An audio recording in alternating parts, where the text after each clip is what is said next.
general day-to-day processing would be all run off the sales menu. We've set up our runs, which have set which days and shifts they deliver on, and which customers we have on that particular run. We can restrict products on the run so that we don't have fresh products on the frozen run and frozen products on the fresh run. We can also set a dispatch interval up that says if this run, if it takes a day to get to the end site, for instance it's across the island or going to the North Island, then we can set a delay into here so that an order from a customer on Thursday may appear in Tuesday's production, where a local customer's Tuesday order would appear on the Tuesday production. So we can actually force the sales date to come back to a common production date. From the runs, we have then a number of options. The normal daily function would start with setting the docket date, which is what day we're going to be processing for, which would normally be tomorrow. We would then generate our dockets for tomorrow, which will actually take the standing orders that are in the system and bring them through and make them into live orders. We do have the option of also generating orders based on forecast, where we've set the product and the customer appropriately, and we can bring in, using the sales history, create orders automatically from that point of view, which can suit people like bread bakers who have stales or returns. And then the dockets become part of what we call our active docket list, and these are all the dockets which are in the system which are still waiting to be printed, and we can use these, we can display, manage these, alter them, make additions. Now this screen here is configurable for the particular system that you've got, so that you can actually manage it. This one here has been set up so that we actually have the ordered value, an adjustment, and a returns value. We can configure which columns we have on here and which order they appear as part of the individual thing. This box up here is where the private comment from the customer appears, and you can use that to follow up on a customer for marketing purposes, like the shop owner had a child last week. You can put that in there and it becomes a point of contact, or it could be that they're having trouble paying and you want to put that up there as a particular note, as well as the normal credit control thing. Down here in this box here, you will get a list of all the specials that this customer has that he has not yet bought a product of, or products that he may be wanting to buy, and that will prompt you, and as you add the product to the order, they disappear from the list. We have three types of order. We've got a standard order, which this particular one is.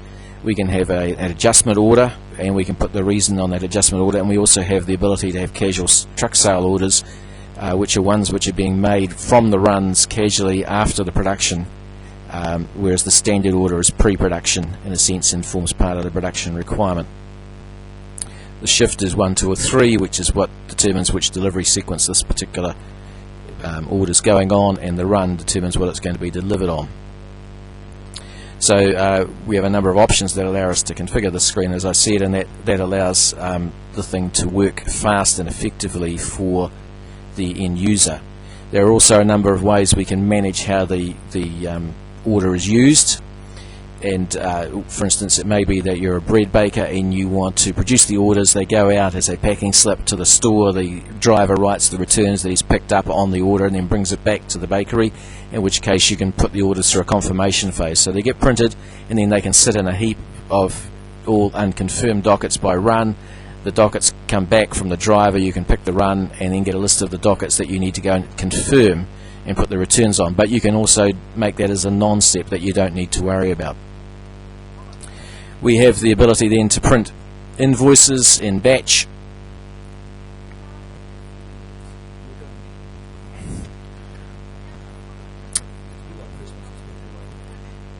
The invoices can be on the daily one when we get our packing slips out, or the invoices where the customer gets no packing slip. On daily 2 we get out the invoices where the customer's already had a packing slip, and we also can get our debit and credit dockets. The weekly one is for our consolidated weekly invoices, and we can also print a copy of all the invoices for a head office. And if they're being emailed, we can set up which email address we're using to go with the particular products. And these can be printed by hub or by customer or by run, or whatever kind of consolidation that you find appropriate for your business.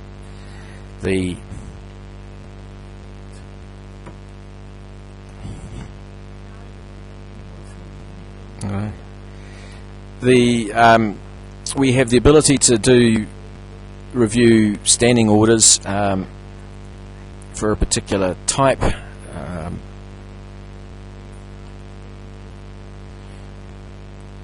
So we can go and look for a particular date and look at a historical week going back, and we can go and review the standing orders. This one doesn't have a standing order.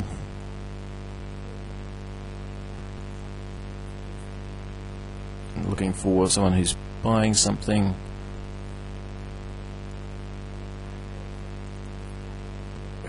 Let's find someone that's got some orders in there. Ooh, no, someone's got. Yeah, so here we have a customer who's got standing orders, and we can actually see historically going back the sales and returns.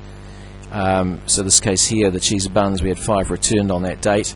So we can actually review our standing order and edit it based on the history, which if we're a smaller bread baker and the returns are quite an issue, it gives us a good chance to see the picture overall and allow us to better manage our sales. Now these returns are referred back to the sale date, so the return dated here the 23rd may well have been picked up on the 25th because the bread has a 2-day shelf life.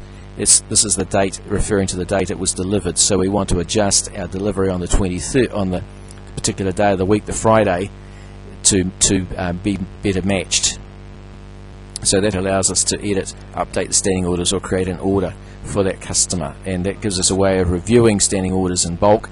Likewise, we can look at shadow orders, which allow us to say, let's go and find out groups of customers, what they are buying, and add that as a shadow order onto the other customers in that list, so that we can sort of say to a supermarket chain, hey, half the supermarkets are buying this product, why don't you buy it as well? And it becomes part of our managing factor and upselling of what's happening.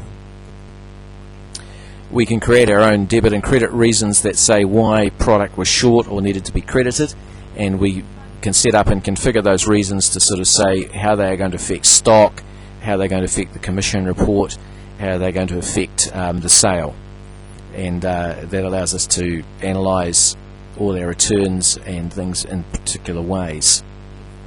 For people that do phoning, we can do a phone list that sort of says for a particular time of day, let's find out who we need to be ringing, and we can say we've already got an order in there, don't put them on the list, or we want to pick up all those after a certain time, and we can create a phone list for our staff to work our way through.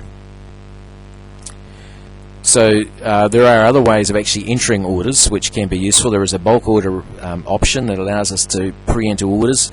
These are useful where we don't know when we're going to deliver the order or how much. So you may have an order in there for a bulk set of product, and you can dispatch various portions of it at various times from the one point, so it becomes a kind of a production management for that. Some people use it for their automatic orders that come in as a way of previewing and managing them before they get posted into the system, and other people use them for interface purposes, so it becomes an interesting option. So that's probably the normal